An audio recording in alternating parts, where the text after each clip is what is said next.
Pat is not going to be here tonight. Sadly, his brother-in-law died, so he's in Arizona right now. It's not an unexpected death, but it's never a fun thing. He'll be back tomorrow. And we also had another member die. It was Roger Schoolcraft. He died a week ago Saturday, rather unexpectedly in his case. So his wife and he usually come. They've been here a few times, about a year and a half, if I remember right, for the membership. But he died very suddenly. Those kinds of times reminds us none of us are getting younger, and I know there's a lot of people with a lot of health conditions, and people have lost their spouses and other things. So keep them in your thoughts and prayers as you do. And tonight we have the Rockler crew. They're over here. Jennifer and Bob. Henry, Frank, Harry, Robert. They'll be giving a little demonstration later. A few things to go over. The picnic is April 6th. It's the same place we had it last year at the Farm Bureau off of Fruitville. Judy just decreed, huh?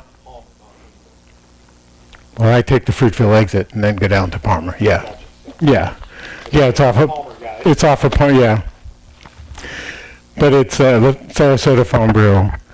Judy just decreed that it starts at 1 o'clock, so that's when we'll start. And that's a 2x4 contest. So remember, we modified the rules slightly last time, that you are allowed to use 2 different pieces of wood, but it's still fir, pine, spruce, and only 8 feet, 2x4.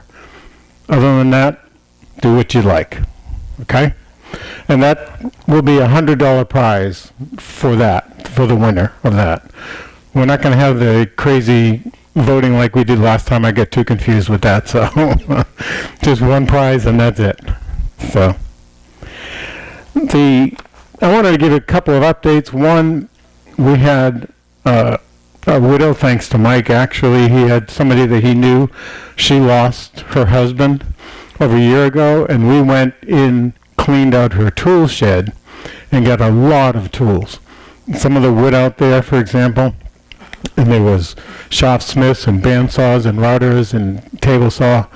We got that, and what we did is we were able to give her a commission of over $300. So it was pretty exciting for her, and then the club got several $100s for moved everything away, so it worked out really well for the club. And even Tambry Schoolcraft, the widow of Roger, will have some tools when she comes. So we do get a lot of that. If you hear of it, let us know, because many times we've helped the widow clean. It's usually the widow. It's not usually the guy. It's usually the widow clean out her shop, and makes it a lot easier for her. And we just clean it out, sell what we can, and get rid of the rest. It just makes it a lot easier for them. So it's a little charity thing for the club to do. So it's great doing it that way. I'll tell you, there is somebody that contacted me, again, another widow, for a Powermatic 4224 lathe. That's the big, massive lathe. She wants to give it away, but it's in Atlanta. And I'm like, that's a little too far to go.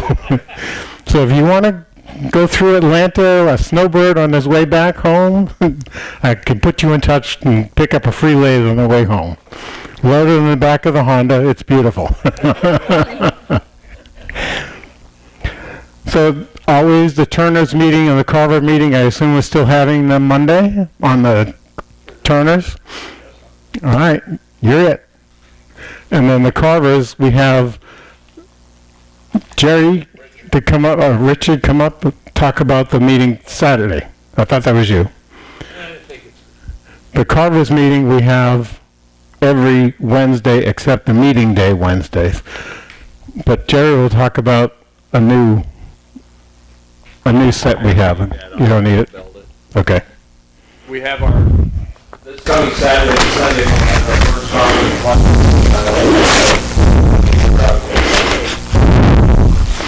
We've got Harold Calden Bob.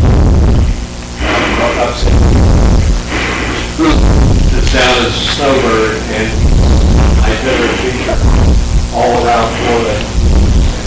Got it. Those days would be carving from 8 o'clock in the morning till 4 o'clock in the afternoon. 8 o'clock? 9. Okay. Be here at 8, I apologize. We started at 9, we'll end by about 4.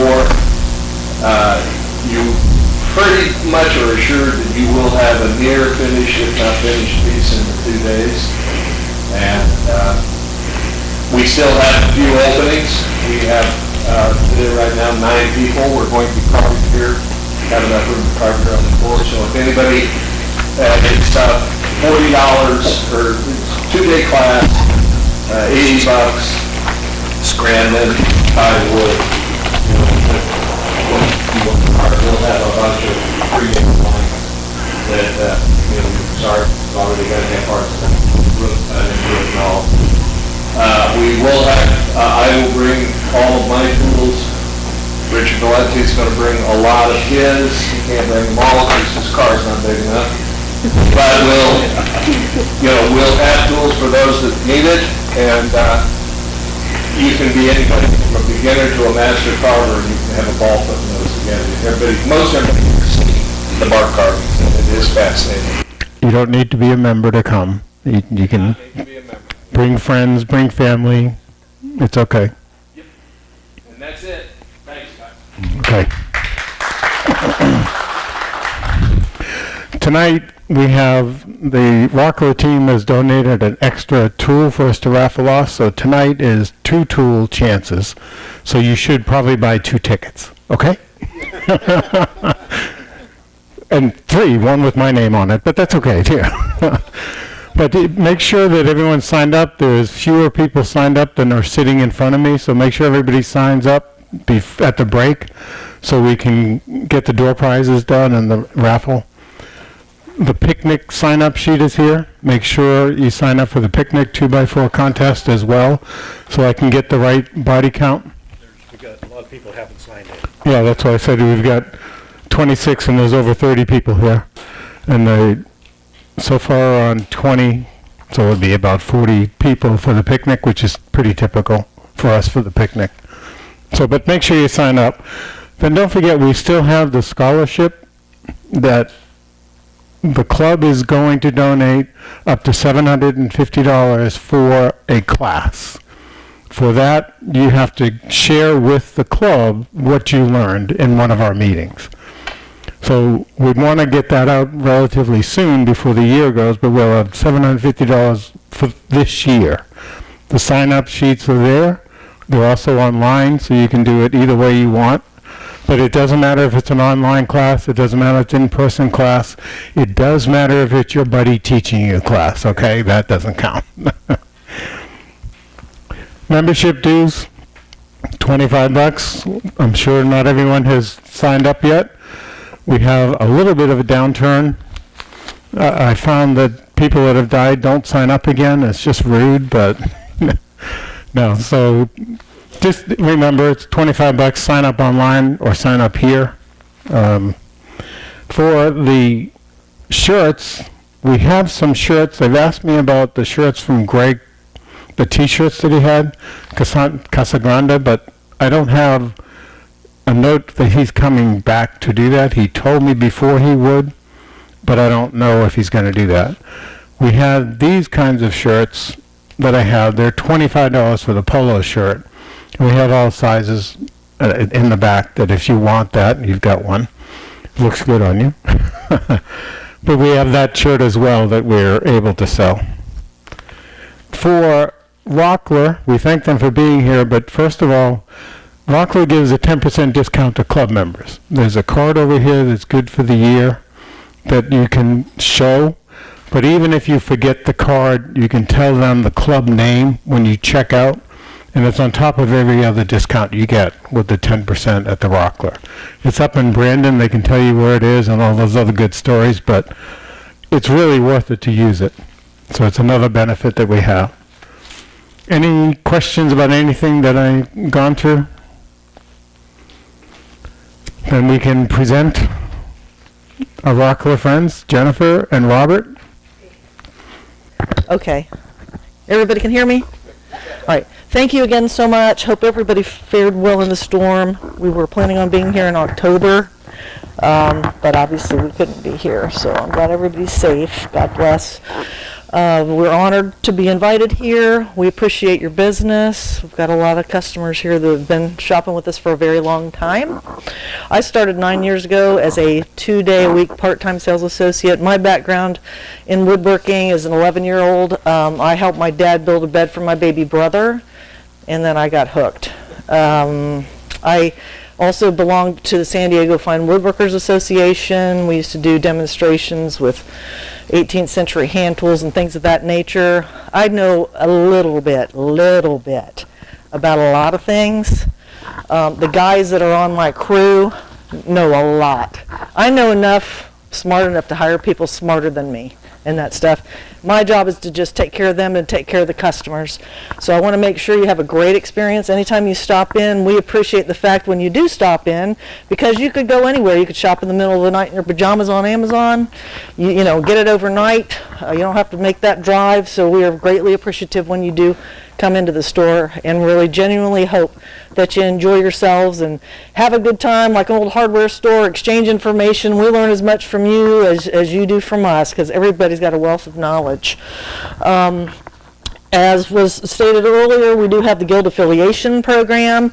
It's 10% off any regularly priced merchandise. Does not apply to power tools because we do not control those prices. Those are controlled by Jet such and such and such. Some of you may know or may not know, but Nova Technitool has filed for Chapter 11 bankruptcy, reorganization. That's just something that's out there. We'll see what happens in the future. Right now at Rockler, we're handling business as usual, keeping our regular inventory on hand. But if anybody has any outstanding orders with them, you will probably be getting contacted by them. They're probably going to have to cancel your order. What else? That's probably the biggest news. And we do love these clubs. We do need to get more people involved in these clubs.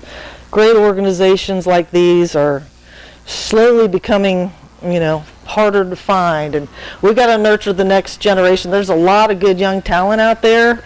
I just spoke with Pasco County. They do have a construction sciences program that competes all around the United States.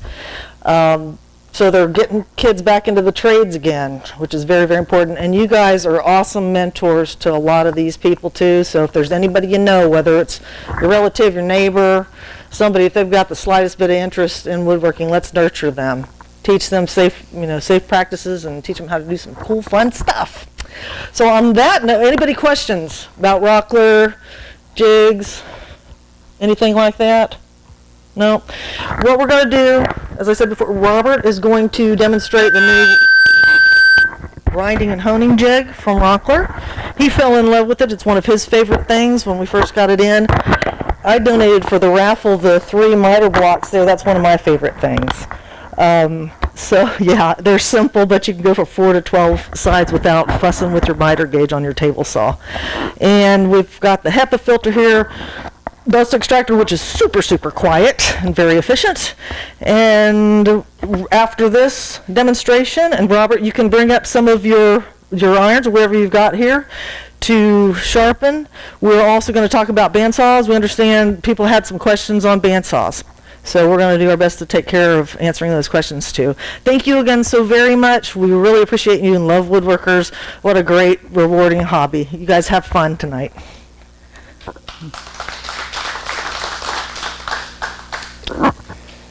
All right, I'm Robert. I'm going to be with you tonight starting by looking at the new grinding and honing jig from Rockler. I say new, it's been out about a year or a little longer. And I did fall in love with it. I used to always sharpen my hand plane blades on a rest. It's on. So, on a rest, this is the Wolverine rest because we use this for other things. But how do you keep that edge just straight and square easily? You had to really pay attention to it, and this takes a lot of that out of it. It also makes setting the angles up that you're going to use very easy. And I didn't know if did anyone have some chisel or plane blades they wanted sharpened tonight? You bring one up or more? So this is an interesting one. If, I don't know, can you see this in the camera, what we've got on the edge? Okay, somehow it's been sharpened across the end rather than perpendicular to it. And it's a little out of square, and it's only a 1/4-inch chisel. These smaller chisels are always the most problematic. It's hard to keep them square. But let's see what we can do with this one. I usually like to start out with a 25-degree angle on a chisel or a plane blade. Is that okay with you? I'm going to finish it at 30. Okay? I like to start at 25 because I generally do not grind all the way to the edge. When you take the grinding wheel right to the edge, where you have a sharp edge, is where you'll burn it. Or turn color on it, draw the temper. So I leave a tiny flat there. It doesn't take much, but just a little, and there's a place for the heat to go and be carried away from that edge, which is the part you need to make sure you don't draw the temper on. Okay? I had put a plane blade in here just to see about setting this up. But we're going to do this one, and the first thing we need to do is set the machine so that we can grind a 25-degree angle. When you're doing it with a rest, you got to kind of guess at it and then check the angle, and it's just kind of a painful process. Not difficult, but it takes time and it's a little painful. Rockler provides you with some setting arms for 20, 25, and 30 degrees. And this happens to be the 30 degree. Here's the 25. I said that's where I wanted to start. So you put that in your jig.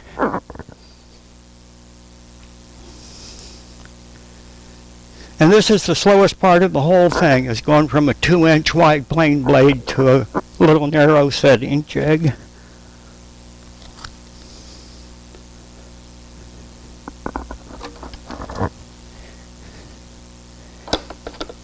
And then you set this in the rest, and we have to adjust it so that those 2 fingers hit the wheel. And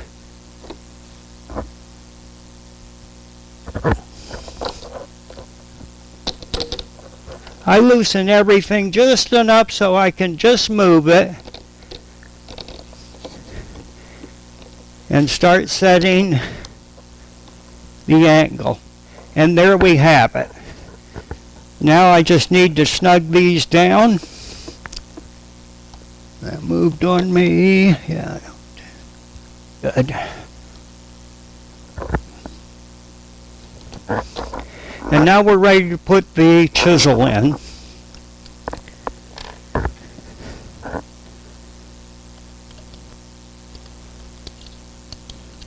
Yeah, closed up a little.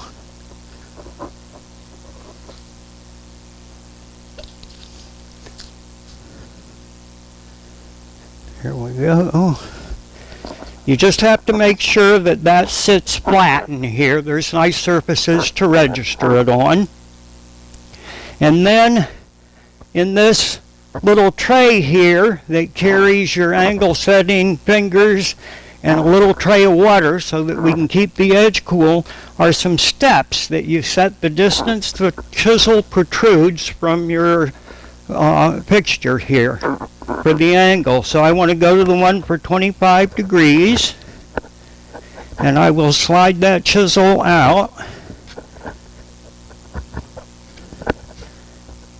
until I just get to it.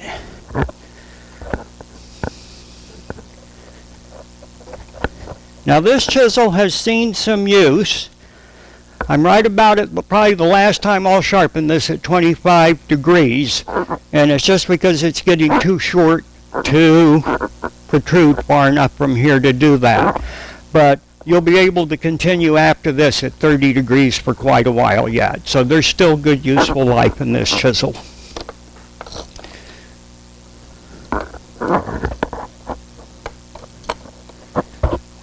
And that figures. I have to change the position of this a little. That handle is long.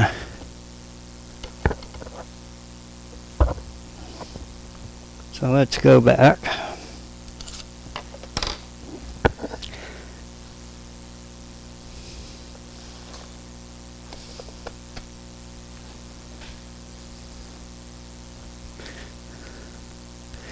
You will learn your own tools so that you don't have to fumble through this like I do, or like I'm doing here. I've never done this particular one before. And I'm actually going to have to move this down, but we'll see.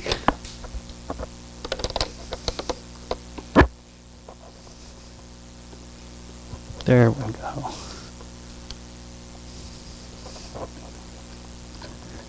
There's a couple things you need to watch on this.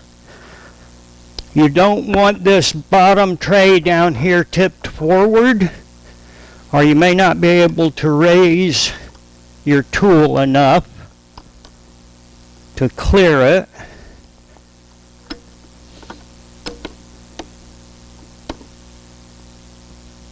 There.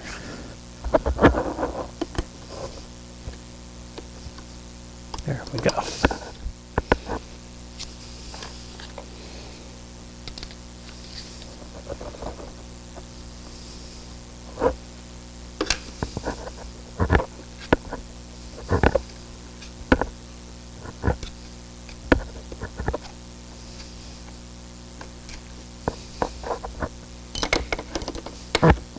There we go.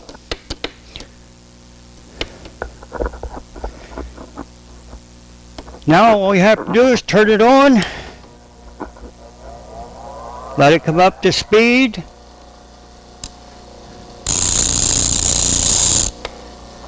and see where it's hitting.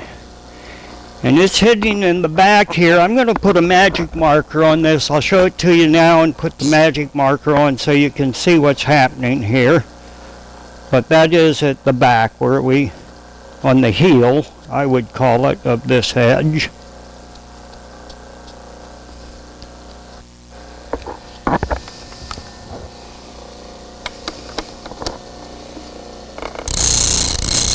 I like to keep my finger near the edge. I can feel if it's getting hot, and I know I need to put it in the water.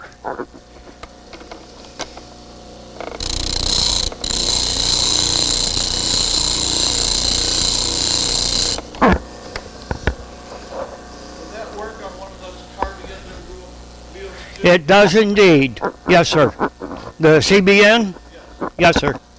As a matter of fact, that's what I have set up at home. There I don't have to worry about the wheel shrinking and having to readjust things over time. They work very well. They tell you not to grind anything but high-speed steel with them. There's a place I check called Wood Turning Wonders, I believe it is, sells the CBN wheels, and they say as long as it is a carbon steel, you should be okay, and they sell a cleaner that you can use to clean those wheels if you should get them gummed up, and it does work.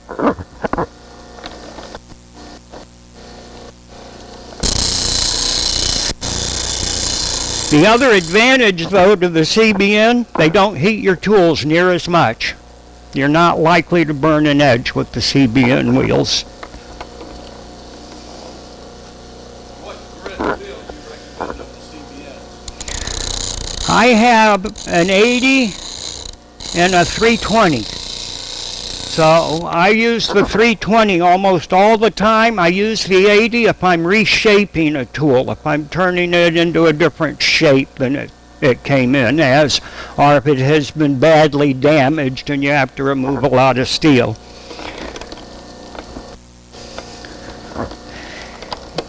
If you have a tool that's been damaged badly, it's a good idea to grind it flat across the front. at 90 degrees. Just grind a flat edge on it and then work to that edge rather than trying to work into an edge that's all ganged up.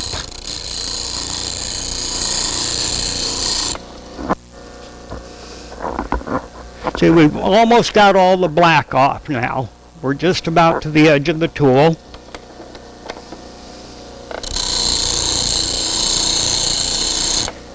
And now I'm going to have to be making more trips to the water bath because I'm at that point where I told you I usually stop short of. I'm actually grinding because I didn't put a flat on here. I'm grinding on that sharp edge where the heat will get in and damage it.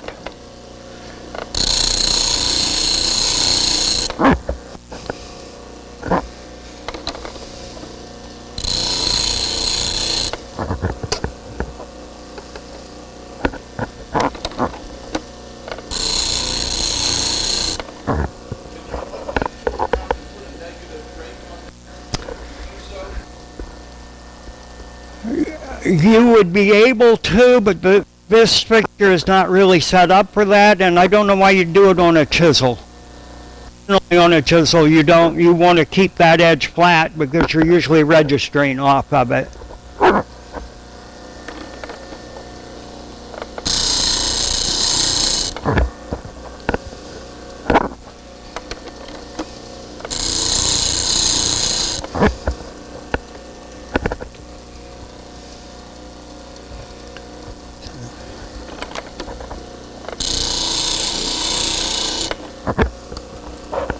Just about there.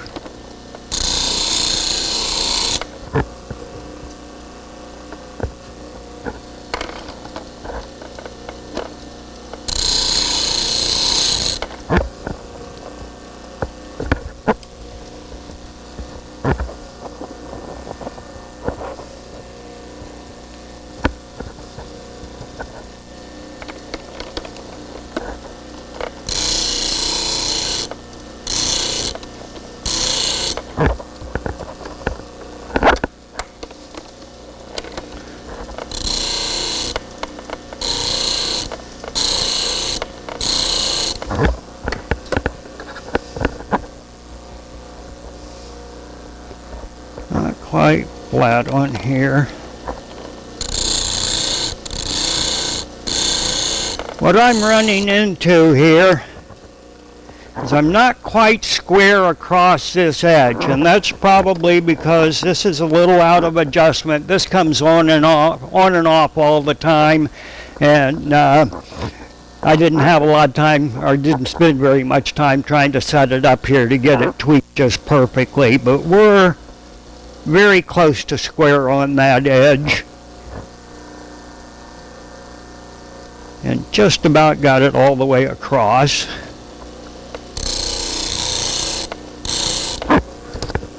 I did bring a stone just to show you quickly that you go straight from the grinder. That's one of the things I really love about this. I can go straight from the grinder to the stone, and this is set up so that it will stone at a slightly higher angle than it comes off the grinder, so that you're just working the very edge and your stoning goes very rapidly, your final sharpening. It's you'll hear it referred to as a secondary bevel a lot of times, and it's built into this tool. You just go from the grinder to your stone. You don't move the tool or do anything.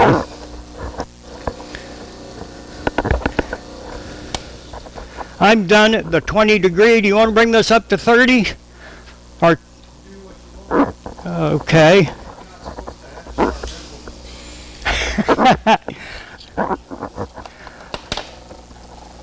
I'm going to give it to you this way. And if you, whatever kind of a honing jig you're using at home or whatever, I brought a water stone just to show you. I set it down on the stone and do it. But we haven't soaked it, and we're not doing final sharpening on this. But that edge has been repaired now. And it looks like you already have it polished on the back side, which is key to having a sharp edge. And you may have your chisel back. You bet. Here is you can see the edge here. All those dings and divots are gone on it, and it's pretty near straight across. If everybody's comfortable with that. It's not razor sharp yet. We didn't put it on the stone, but be careful of it. Okay. Any questions about this thing? It's What's it sell? you know, I forget. It's right at, is it 129, Jen? She's going to look. This is a low speed. It's 1750 RPM. But other than that, there's nothing special about it. It's an 8-inch grinder. This will work with a 6 just as well. You have to set, when you set it up initially, you have to set it according to the wheel size, but it's all in the instructions. And it works well with both. So. Is that just a fancy tool on the left that you were doing as compared to the tool on the right, which is just an angled flat metal? Okay. Most of us is probably used to do the same thing that you were doing. You can do the same thing with both. This makes it, except you can't take this and put it on your stone and sharpen it. Okay? So it does have built in, a lot of you have probably used the little sharpening guides, about 3 inch, okay, with a single ball bearing in it. This is a bigger version of the same thing, so it works the same way. And like I say, you just take it off the machine and you don't have to reset it. You just go to your stone and you stone it. You can go right to it. $119.99. Okay. You get 10% off the order. So, has, like I say, it's got the slide, the tool holder, angles to set from 20, 25, or 30 degrees, a convenient little tray to hold that, and the handiest thing, one of the handiest things is that water tray. I don't know how many of you tried to use those little ones that sit in front of the grinders, but they're a pain. This thing sits, you can set it wherever you want out here, and it's wide enough and big enough you can dunk a tool in it very easily and cool it off. Yes, sir. Chisels, will that do a V-tool? No, it will not. So, I don't know of any fixtures for doing V-tools or carving gouges. Tormac makes some fixture that I think you can do some of the carving gouges on, but that's a pretty pricey solution. We sell the Tormac as well, and I have one. I use it for some of my carving tools, but most of those I do by hand. Yeah. It's faster and easier to get it done that way. And once I have a different setup than this, I have grinders with less aggressive wheels, and I don't let them get very dull so that I'm not really having to remove much metal. I'm maintaining them rather than shaping or sharpening them. Yeah. So, if you if you have a good chisel and you have sharpened it properly, you can get by and you can use that chisel for a year and do nothing but strop it before you have to go back to a grinder. Unless you hit something that damages the edge or you let it go too long. Once it gets really dull, you can't strop enough off to get it and maintain the edge. We can move to bandsaw. Yeah, and that's Robert's favorite tool in the shop. He always says if you could only have one tool in the shop, it'd be a bandsaw. Well, I said if I could only have one saw in a shop, One saw, okay. it would be a bandsaw. There you go. And I know a number of people that have the same feeling. So there's a lot you can do with a table saw, but there's a lot you can't. And just about, when I make boxes with 45 corners, I cut the 45s on a bandsaw. Then I shoot them with a hand plane. So, but you don't have to have a table saw. You can work around that. And for ripping, it won't kick back on you. It goes fast. You have less kerf. There's just lots of advantages to a bandsaw. What's your favorite width of blade on your bandsaw? I use a 1/2 inch most of the time. And that's because I have I have two 14-inch bandsaws. The maximum size on both of them is 3/4 inch. I do not believe in running tools at their maximum. I worked 20 years as a machinist around power tools, around machining tools, and working with tools and building machinery. And I came away from it saying the maximum is not where you want to run your machine all the time. So I just don't bother, and I don't find that if the bandsaw is properly tuned, a 3/4 inch blade buys you much. People are doing that to get them to track straight when they're resawing, for example. But if your bandsaw is tuned properly, you can resaw with a 1/4 inch blade.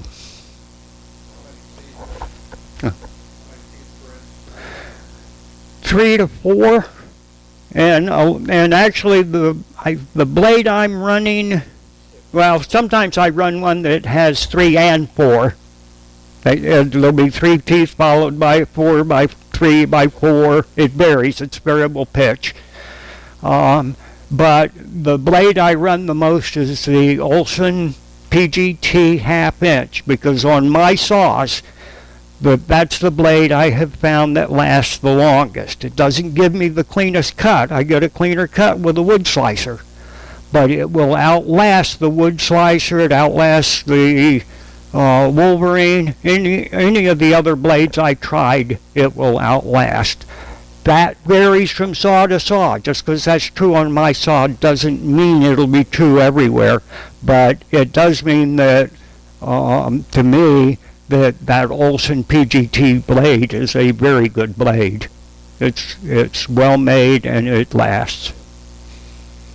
So if you're into resharpening bandsaw blades, you don't want one with a variable pitch though, because usually somebody will make something that'll automatically feed the teeth, and if you've got variable pitch, they're set to the pitch of the tooth, and you'll soon run out of teeth that are going to work right. I said that if a bandsaw is set up right, properly, you don't need a wider blade.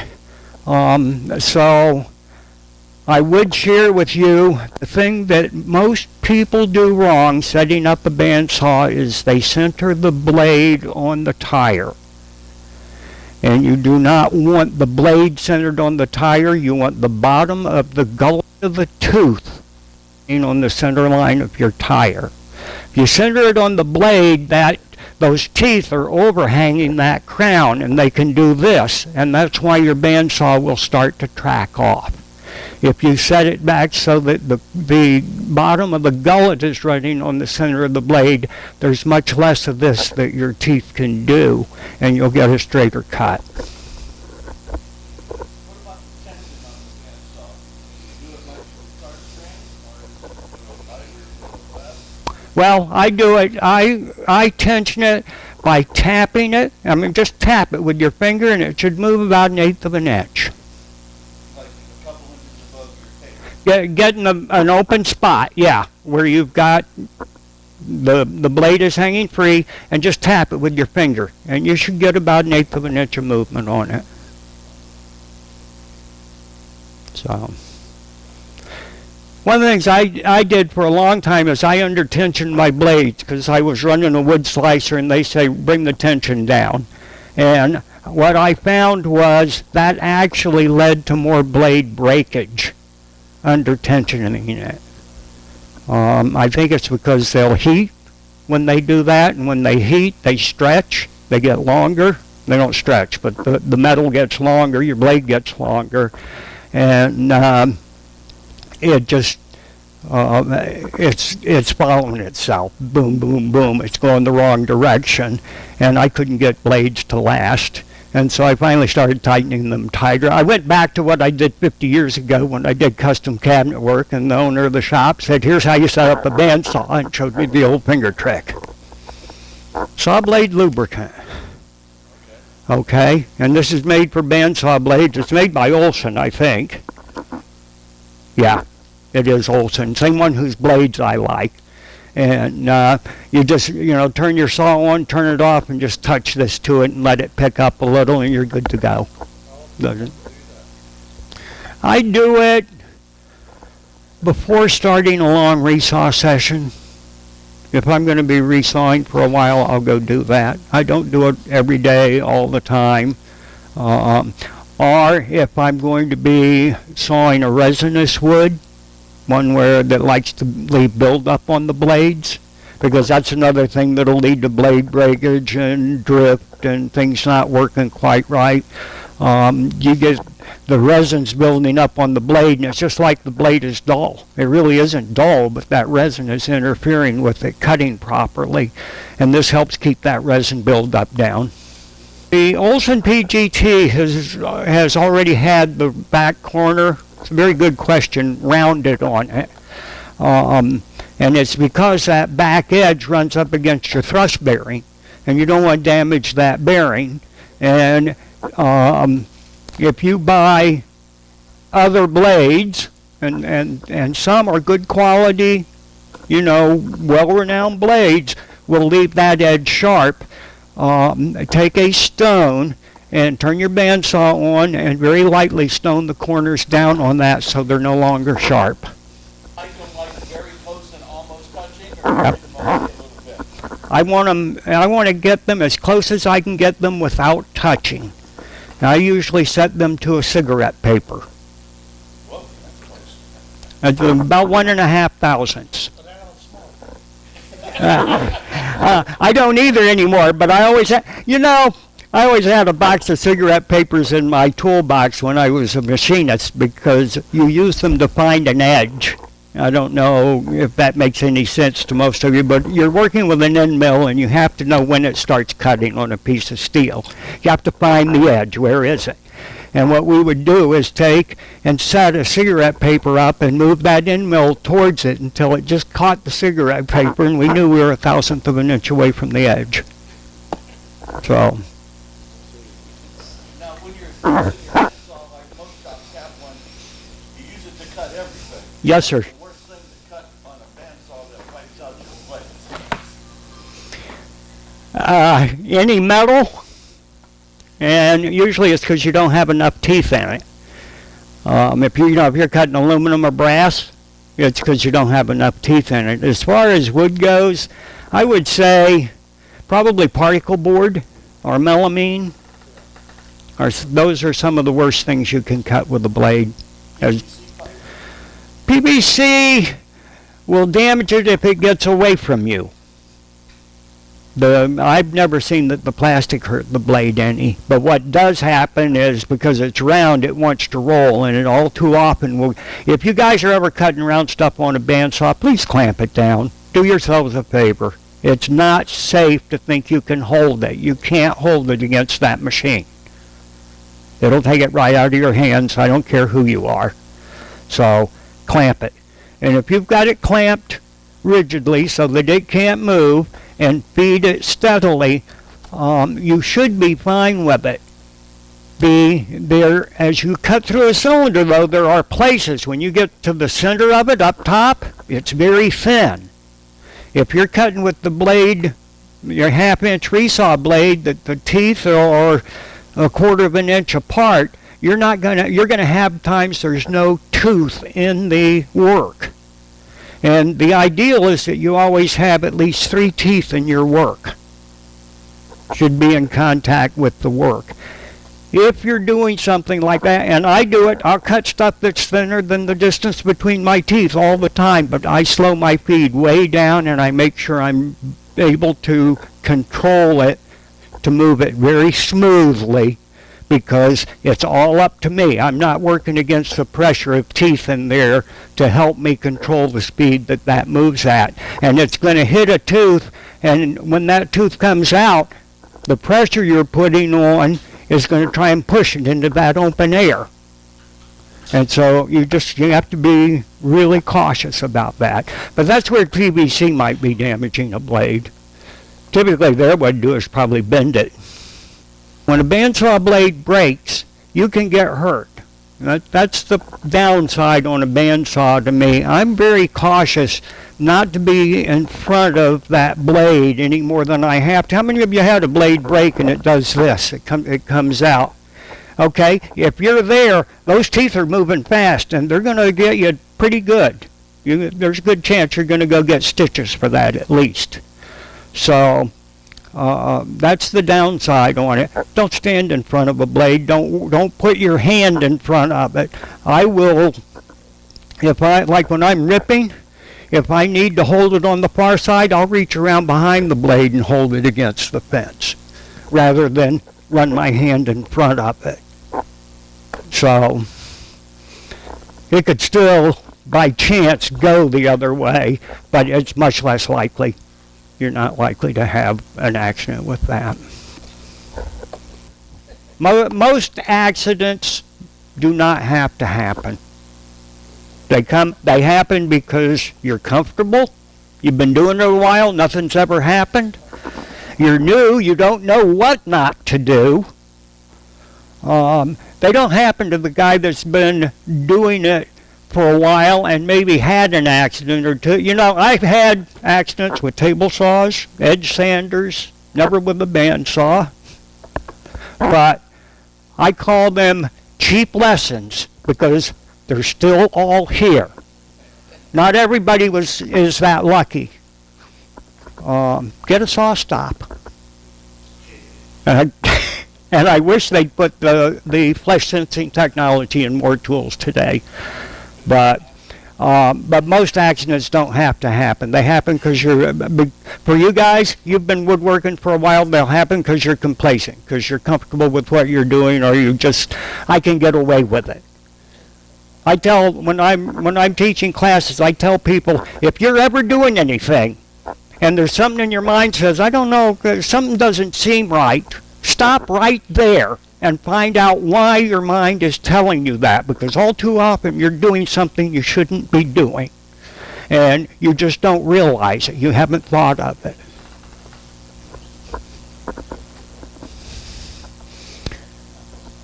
Other questions?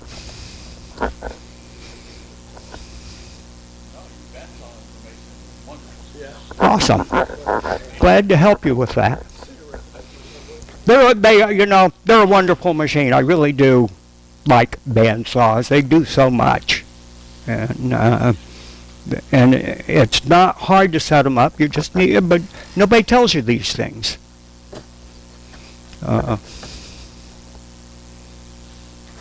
Okay.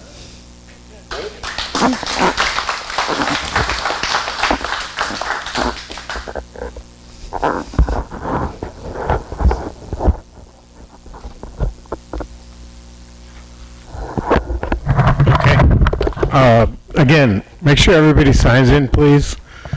Make sure you sign up for the picnic. And the raffle, again, there's 2 tool raffles tonight, so 2 tickets are strongly advised. We'll take a break. There's a few snacks in there. Alvin does not recommend to snack on the pretzels, but they're only 6 months out of date, 9 months. Okay, again, for the picnic, thank you, Randy, for reminding me. I would appreciate if somebody would come 12:30ish so we can set up. All the tables are right there, so we just roll them out. Everything will be there, but I still need to set up the tablecloths, that kind of stuff. So anyone that wants to help, come out 12:30, 12:45, 15 minutes ahead of time. The food will be delivered 1:30, and then if anyone is not getting annoying mails from me, please let me know. I'm more than happy to annoy people. But again, I don't know why it's not populating properly, so some people have said they're not getting the emails. I usually send out 2, most 3 a month unless something's coming up, just to give you an update what's going on, crack a few jokes, ask for money. You know, that's just the way it is. No, I always send it from the same treasurer Gmail is what it is. Even no, it's always trash. It's any other questions? Again, Everything's on the website too. Larry, you can put up the address for the picnic on the website, so we have it there. That'll be useful as well. Okay, you want to do show and tell first? It's a paucity of showing, so I expect you to tell a lot. Okay? Go ahead, there's only two. You're right there. It shows 3. Oh, okay, well. Bill Clark with a vase, or is it just a vase tonight? You want to hold this and I'll hold that. Try that. There you go. Rosewood vase. Had a bad spot. Had a decoration. Design opportunity. All right. It's filled with turquoise, which is make believe. It's a inlace product. Inlace, I don't know if many people know what it is, but it's like fiberglass resin that's colored. And the company went out of business. Somebody else picked it up. It's not as good as the original. That's all I can say about it. Is that another bad spot? Yeah, that was another design opportunity. It's threaded. I have a threading attachment. It's very difficult to turn threads in a large piece because you get too much run out. So usually I make a small ring and a small cap to do the thread, then apply it to the vase or vessel or whatever. That size right there, you can do them bigger, but the bigger they are, the more chance that the wood's going to move on you, and then the threads are not going to line up. It's not like a piece of brass or steel that doesn't move. What is the The black is African blackwood. It's naturally oily, Yes. because it looks like it's got a nice shine to it. Yeah, it's natural oily, and usually I just wax it with some candle wax or butcher's wax on the threads. When you cut the threads, you can make them real tight, so it screws together real tight, like if you're a machinist and understand, when you cut thread, you can make them loose or you can make them real tight. You want to make your wood loose because it moves. So to put the top on, you put it in place and glue it and then screw it on. Is that right? Yeah, basically, yes. This is one of my earlier pieces. I don't know why my wife likes it, but she does, so. Thank you. Randy.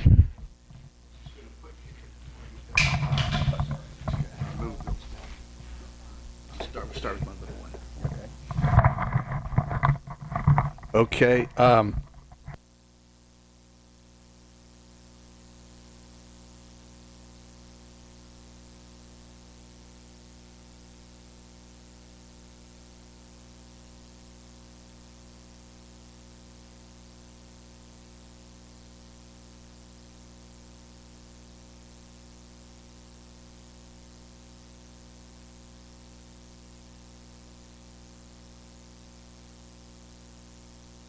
Wood, and this is the sapwood, and then the brown is the dark wood, okay, which is the hardwood aspect of it.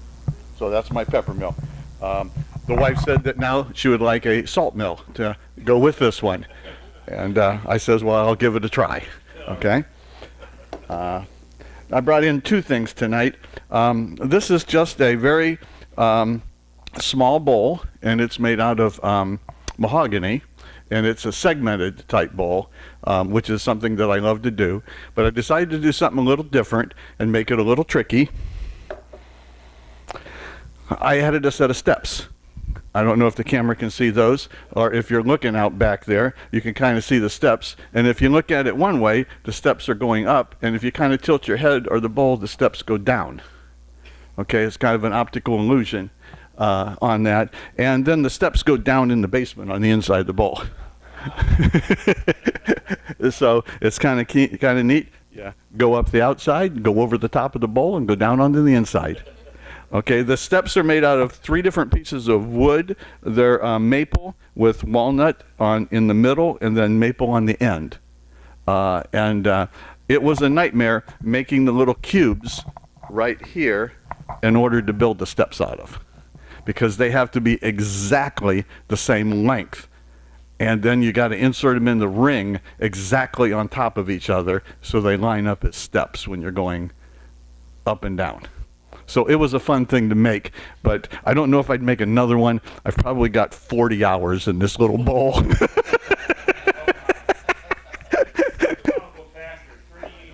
38 hours in the next one. But it was a lot of fun to do. Doing the math, trying to figure out the steps and everything to get them right was kind of a fun chore. Okay, thank you. Very good, very good. Yeah, It's a piece of Norfolk Island pine. I love working with it. You let it spalt, that's where it gets all its coloration from. And the knot pattern, you just have to go and try to figure out what you want to end up doing with them. Again, that's been finished with the Howard's Butcher Block conditioner. And it just gives it a nice warm glow, that finish on it. It's so cool. Norfolk Island pine always is radial with their branches. It's just But some of them are placed better than others. yeah. That's it.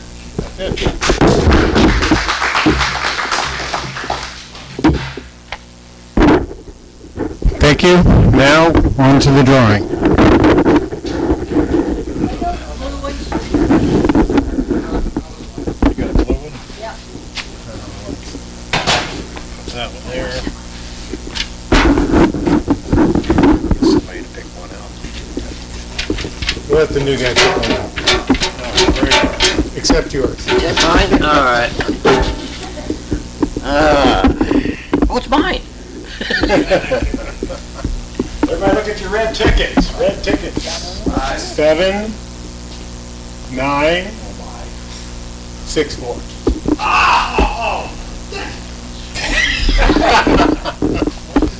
Come on down. We got 2 tonight. We got 2 from which to choose. We have 2 prizes tonight, so pick one. All right. You got a clamp. This is a bridge clamp, and this is Trouble with angles, you can use that. for segmented bows. I know somebody would want that, Picture but drawing too, to figure it out. The clamps come with it? no. But I get clamps on the wall if you want some. Okay. One more?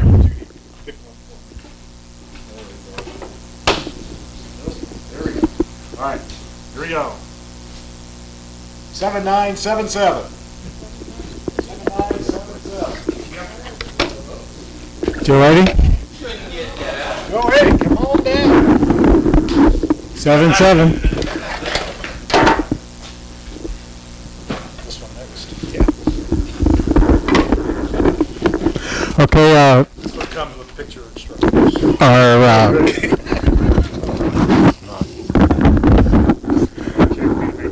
the raffle,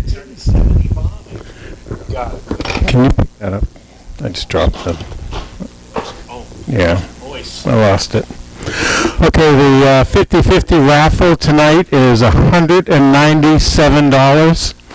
So again, remember, we draw one number.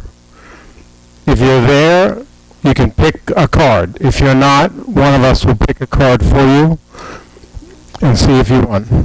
Ace of clubs is the one you want to pick off the deck. We're down to 7 cards.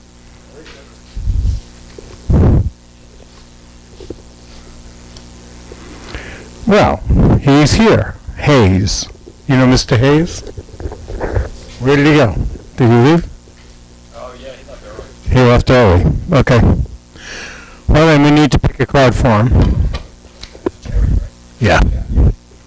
You only put down Hayes, so I'm assuming it's Jerry, because I don't believe there's another Hayes here. Hey, there's Larry. Okay, sorry.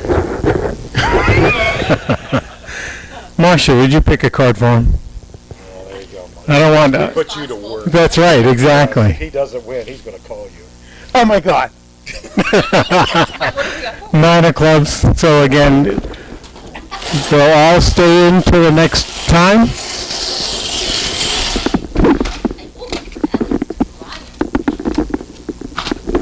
All right, you ready for the, Ready door for that. prizes? We have 3 door prizes tonight. Yep, 3 door prizes. Number 20, Mike Pesselman.